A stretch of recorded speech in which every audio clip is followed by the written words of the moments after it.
sides, mister.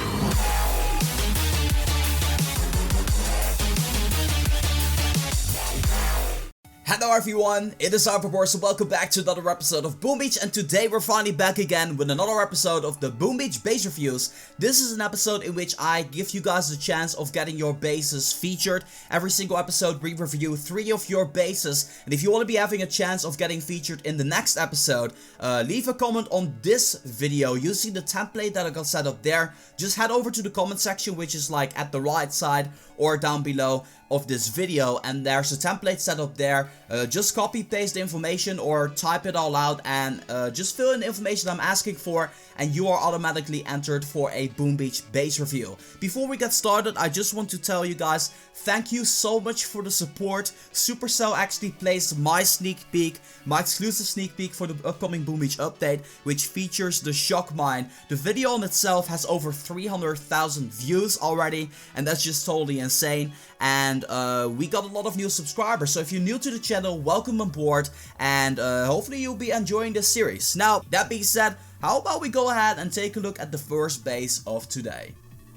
So the first base of today is in the task force called Clearly Confused. It seems they're English speaking, still looking for some members. If you want to be helping them out, make sure you join in. They have no medal requirement whatsoever. But let's take a look at the user named Jacob, which is right around here in the middle-ish kinda. Level 34 right now into the game. That means he's like just getting into the game. Like I really feel that the game really starts on like level 35 to 40, and that's where the game really gets a lot of fun. He has 205 victory points. Let's take a look at his base. Okay, so I already immediately noticed there's a lot that can be done about this base, but first let's take a look at the essentials. Currently, Jacob has a headquarters level 13, and I would immediately advise to go to headquarters level 14. Reason being, you're going to be unlocking your smoke, and the smoke is really helpful and useful in any type of situation, so just make sure you get on to upgrading your headquarters as quickly as you can, and you will immediately notice that the game is going to be a little bit easier from headquarters level 10 to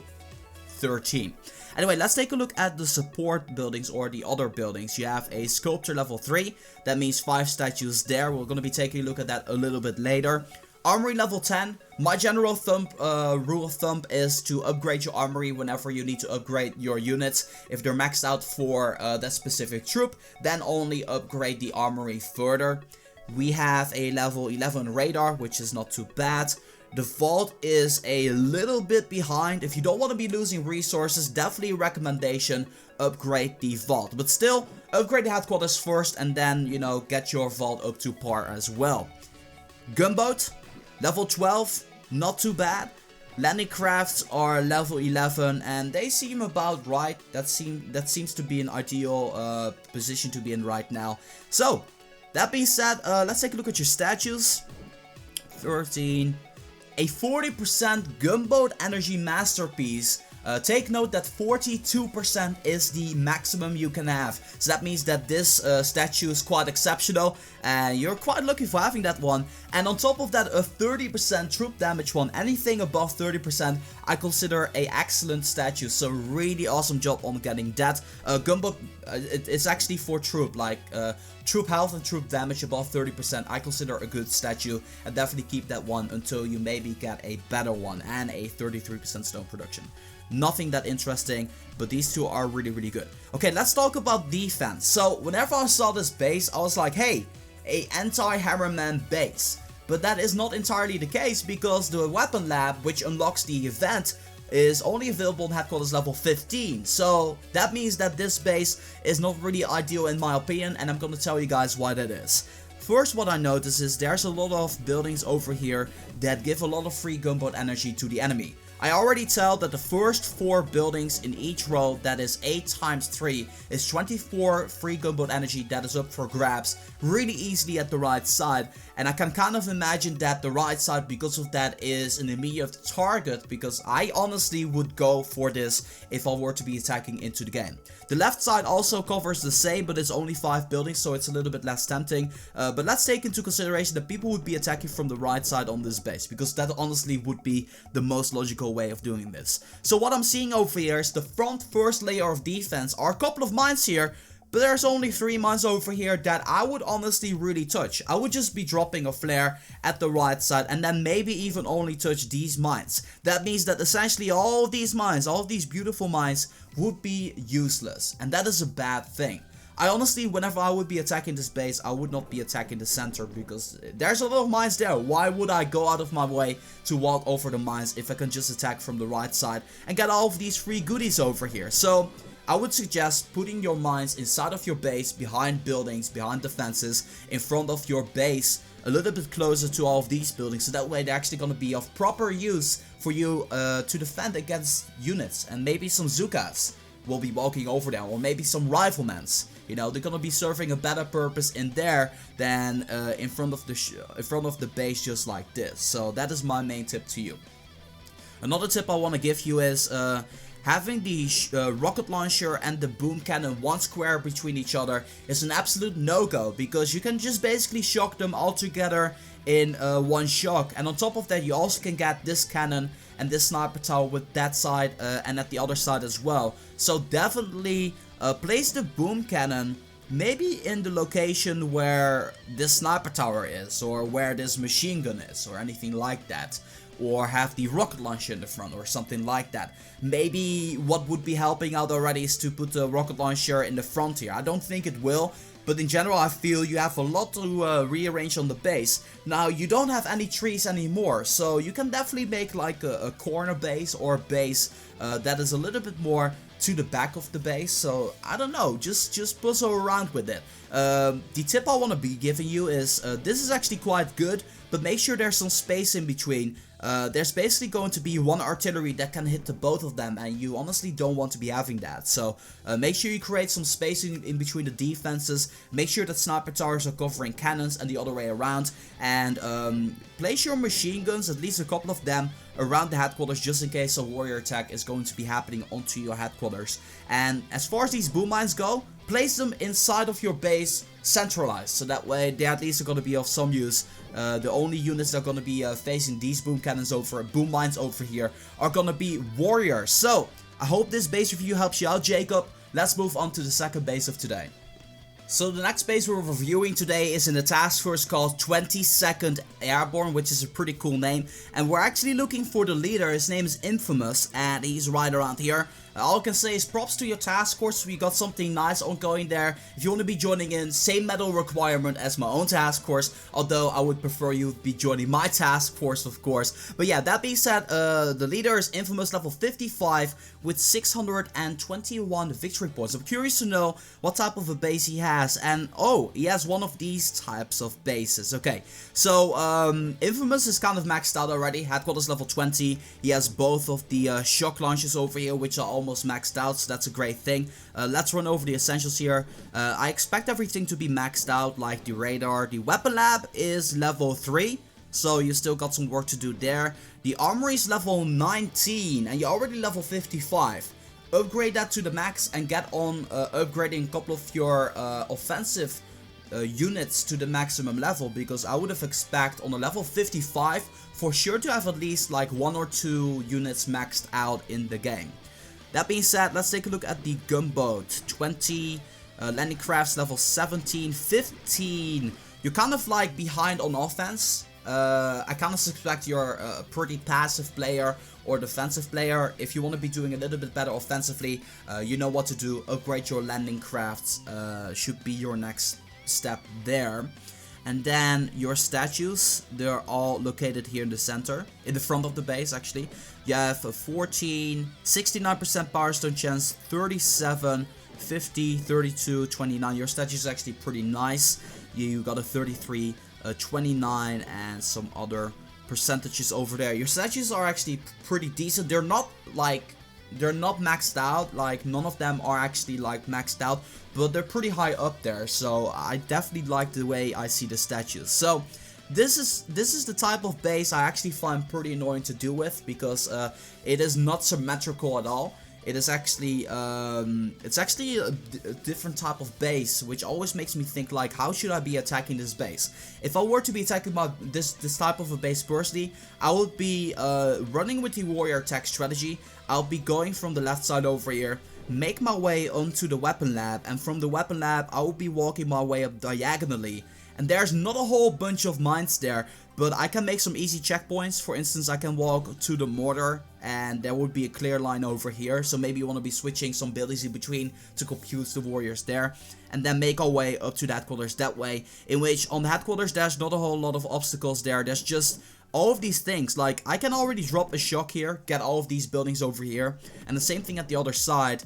And then you have the shock launches over here, which are barely touching the headquarters, but they're still doing a nice job of covering the entirety of the headquarters. So definitely props to your shock mine placement. Now, if I were to be attacking this base with smoky hookahs, I would be trying to... this base would actually be pretty tough, so I gotta give you that. This base would be pretty tough because the mine placement is actually in very annoying locations. It is still possible to do it, however, but it would be pretty annoying. Maybe if you were to be placing this rocket launcher one square to the right side near the dock, it would be even harder to access with smoky hookah. But then again, around your metal area, I don't expect a whole lot of people to use smoky hookah. I think a whole lot of people would actually be using tanks and medics. And the way you got it set up with the cannons over here, all spread it out, and boom cannons as well all around the map, I think you're gonna be doing a nice job against the attack strategy. The only thing that I'm really missing are prototype defenses, but then again, your weapon lab is only level 3. I would only recommend placing prototype defenses on your level whenever it's actually maxed out. So, your base seems very solid.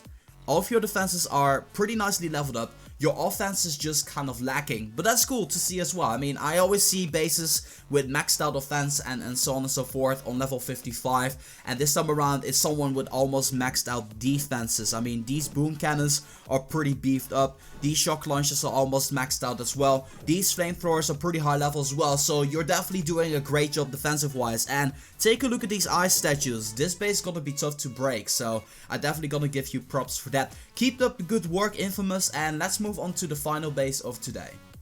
Okay, so the final base we're going to be reviewing today is the base of Malik. I'm not sure if I pronounced it correctly. He is actually the leader of Legionary, which is a cool name for a task force. Right now they only have 24 members. If you want to be helping them out, go ahead and join in. They only need 300 victory points to join in, so that's pretty cool. Level 46 with 427 victory points, and he is currently over here. Let's take a look at his base. So once again, just as the first base, place all of these mines inside of your base instead of at the shore. They really don't serve a purpose here. I'm not going to be keeping on repeating that. Anyway, headquarters level 16. That means that you got yourself your 7th landing craft. Last time, in the last episode, I made a mistake. I said headquarters level 16 was going to be giving you the shock launcher.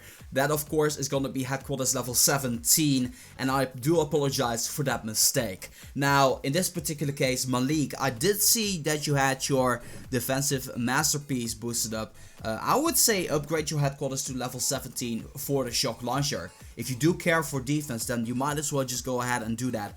And yeah, let's move on here. What we see, you're upgrading your armory to level 14, which is pretty good. Radius level 50, you got your weapon lab, that's pretty cool. Your sculptor's level 6 and your vault is level 15, so that's pretty good. Then over here, the gunboat level 17. Your 7th landing craft is already level 15. You've been doing a great job there. And I would already say you're ready to definitely move on the headquarters. Like, there's no penalty whatsoever for rushing the headquarters. So I can definitely vouch for that if that is what you want. So, statues. What do we see? We see a 17%, 30%. The 30% is actually pretty good. This is a 22% when it's not boosted up. That is alright. 24, 42, 36, 63. The statues are about decent, in which I would say this one is actually pretty good. So you have a boom mine over there. That's actually a pretty nice location. But yeah, these mines are really bothering me. Place them inside of your base. They really don't serve any purpose there whatsoever. If anything, place them on the first layer, place them behind the first layer of defense, and they're already gonna be doing more than they are right now. Okay. So, you went with a corner base, and the reason why you want to be building a corner base is to counter against warrior attack strategy. With warrior attack strategy, you're gonna be having to need some mines in the walking path of the warriors, which seems most logical, and that is always near the dock. Warriors are always going to be walking like this. I'm going to be showing you, just moving with the camera, how warriors would be walking, and then they're going to be making the way up to the headquarters. There's only 2 mines here, and a couple of mines at the front here, which are ever going to be touching the warriors. That is a no-go. You definitely want to be placing a couple of defenses here to counter that. There's no flamethrowers at the headquarters. I mean, there are some flamethrowers here, but not all 3 of them. This flamethrower belongs at the headquarters for sure, hugging the headquarters, so it should be against the headquarters. This flamethrower can be placed at the back, and it will still be just as effective. This one can be at the edge, like at the side, and this flamethrower can be at the location where this machine gun is, and then hugging the headquarters is already going to be doing fine. And then you want to be having some machine guns behind that to cover that up, to be a little bit more powerful that way. You want to be having the shock launcher to deal with that as well, so that way people are going to be having to use shock bombs to counter the shock launcher. It's going to be very effectively in your advantage if you have the shock launcher. So definitely go ahead and build that. And then if you're going anti-warrior anyway, place the shock blaster on the location where the sniper tower is, because that way it is also protecting the headquarters, which it is not doing right now. So that is my warrior analysis right here. If I take a look at your overall defense of the base, one concern is this. All of these residences over here and the iron mines seem really easy to grab. Of course, there is the rocket launchers that are countering them, but aside from the rocket launcher, this shock blaster is not reaching it, and this cannon isn't doing much of anything because it only reaches the final residence. And well, if you're attacking with heavy Zuka or tanks and medics, they'll already attack from here on this little residence over there. Or there's actually 6 of them here, so that's definitely worthy of taking a look there. So maybe place a cannon there, or maybe place a sniper tower there, or maybe have this machine gun at the location where this residence is, or maybe have a mortar at least backing that up. You know, it's gonna be, this is heaven, honestly. It is 6, 7, 21 free gunboat energy that people are picking up. That is usually the difference between losing and winning, especially in a base against this. So that is my first pointer here. The second pointer is, this is also, seems very easy to grab here. This is what I'm targeting on. Of course there's the shock blaster there, but aside from the shock blaster there's rocket launchers, which I suppose is an okay defense, but what I'm looking for is frontal offense. I'm talking cannons, boom cannons, sniper towers backing that up.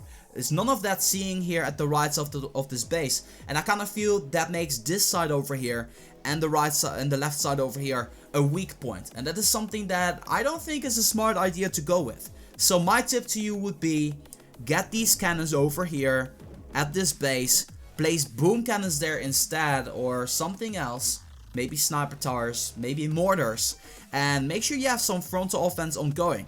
This cannon over here and this sniper tower over here is good. Make sure you do it over here at the right side as well.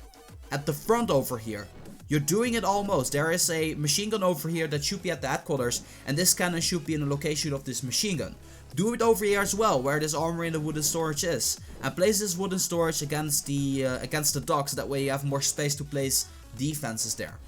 If you already go ahead and make a base based on how you would be attacking a base, if that makes any sense. What I usually do if I attack my base, if I were to be making a base, is either I take one of the top bases, or I make a base that I would be making strictly out of how I personally would be attacking the base, and then defend against that, honestly.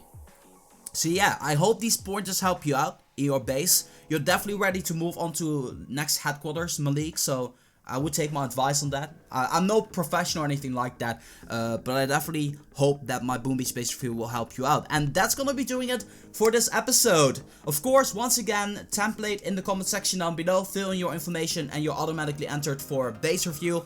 And tomorrow, there will be another Boom Beach sneak peek. Exclusive footage, as always. Hope you guys are gonna be looking forward to that. And yeah, that's gonna be doing it for me for now. I want to thank you guys so much for watching, and as always, make sure that if you guys like this video to boom, give it a thumbs up. And that being said, this has been Reverse for Boom Beach. I'm gonna be signing off, and I'll see you guys in the next one.